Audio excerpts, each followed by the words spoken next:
Most people aren't stuck because they don't work hard, but because they're trapped inside a system they never stop to question. Work, pay, repeat.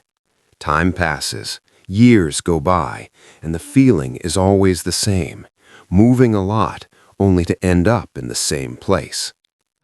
If you've ever felt like you're doing everything the way you're supposed to, yet something still feels off, this video is for you.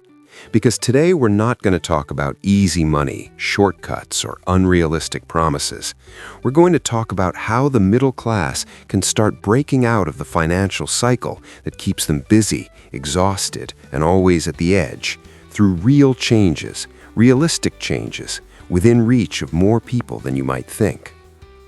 In a previous video, we talked about the most common financial mistakes that keep the middle class trapped. Mistakes that have been normalized, inherited, repeated across generations. Relying only on a paycheck, living in debt, trading time for money with no exit, avoiding financial education, and living without a clear long-term vision. That analysis was necessary because you can't change what you don't understand. But understanding the problem is only part of the journey. The question that remains, and that almost no one answers honestly, is this: what now? Getting out of this cycle is not an event, it's a process. It doesn't happen overnight, and at first it's not obvious from the outside. In fact, in the beginning, it can feel like nothing is changing at all, but internally, everything starts to shift. The first real change happens when you stop seeing money as something that just comes in and goes out, and start seeing it as a system of decisions, habits, priorities, and consequences. The middle class often focuses on how much they earn, but rarely on how that money works or doesn't work for them. Breaking the cycle starts with observing without fear where your money goes, why it goes there, which decisions you make on autopilot, and which ones are truly conscious.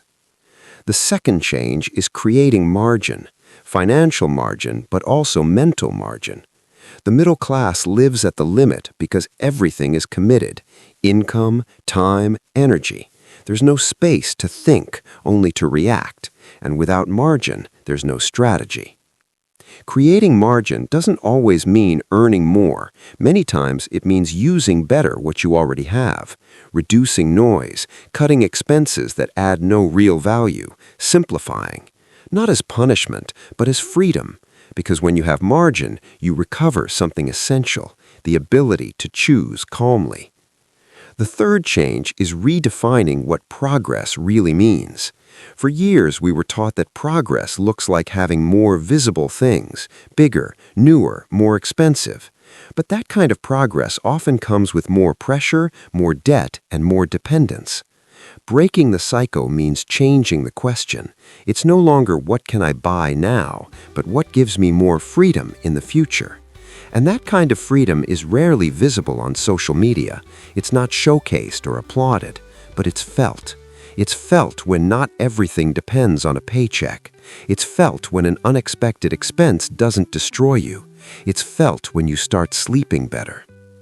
The fourth change is using work as a tool, not as a final destination. Work is not the enemy. The problem is working with intention. Breaking the cycle means understanding that your current job can be a means to build something more, not the ultimate goal of your financial life. It can be learning a skill, saving with purpose, investing small but consistently, starting a side project, exploring new ways to create value. It's not about doing everything at once, but about making sure that every year something exists that didn't exist before, something that grows with you, not something that drains you. The fifth change is accepting that real growth is slow at the beginning. The middle class lives in constant urgency. Everything is for now, fast results, instant solutions. But that same urgency is what prevents people from breaking the cycle.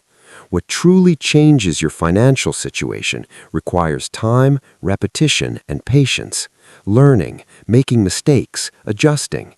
And here's the paradox: the most powerful changes remain invisible for a long time. No one sees your habits, no one applauds your discipline, no one celebrates your quiet decisions. But those decisions, sustained over time, are what completely change life trajectories. The sixth change is being careful who you share your ideas and energy with. Not everyone will understand your process, and they don't have to.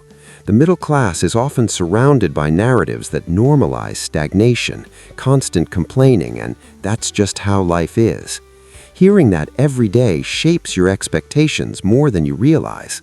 Exposing yourself to different ideas and perspectives, even through content, books, or new conversations, expands your mental framework.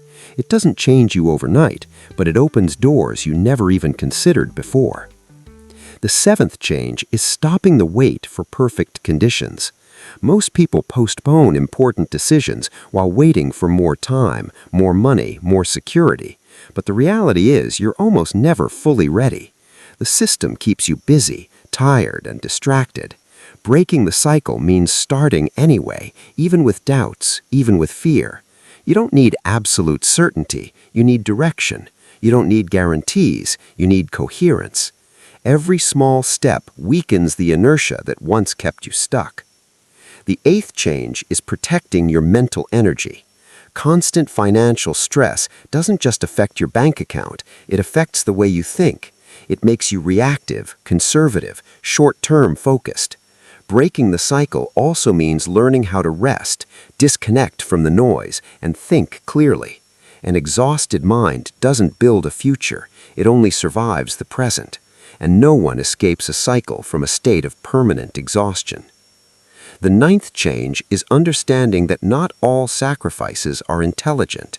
The middle class sacrifices a lot, but not always in the right direction. More hours, more pressure, less personal time, and still no progress. Breaking the cycle means sacrificing with intention, spending less on what doesn't matter to invest more in what does. Not out of guilt or fear, but out of purpose, choosing consciously today in order to have options tomorrow. The 10th change is developing active patience, not resignation, not passive waiting, patience combined with action. Understanding that you're in a process, that there will be moments of progress and moments of stagnation, and both are part of the path. Comparing yourself to others only fuels frustration. Comparing yourself to who you were a year ago restores perspective. Every conscious decision, repeated over time, moves you further away from where you started. All of this may sound simple, and it is, but simple doesn't mean easy, it means possible, and that's the part almost no one talks about. You don't need to be a financial genius, have special connections, or be born with extraordinary advantages. You need clarity, consistency, and time. Most people fail because of a lack of opportunities. They spend too much time living on autopilot. If you're listening to this, you're no longer on autopilot. You're questioning, observing, thinking, and that internal shift, even if it's not visible on the outside yet, is the beginning of any real transformation. Money stops being just a source of stress and slowly starts becoming a tool. Imperfect, slow, but increasingly aligned with the life you want to build. This channel exists for that purpose, to help you think better, not to sell you illusions. Because when you think better, you decide better. And when you decide better, your reality starts to change, even before the numbers reflect it. If this content made you reflect, stay close. There are many ideas here that can help you see money, work, and life from a different angle. Sometimes it's not about running faster, but about walking in a completely different direction.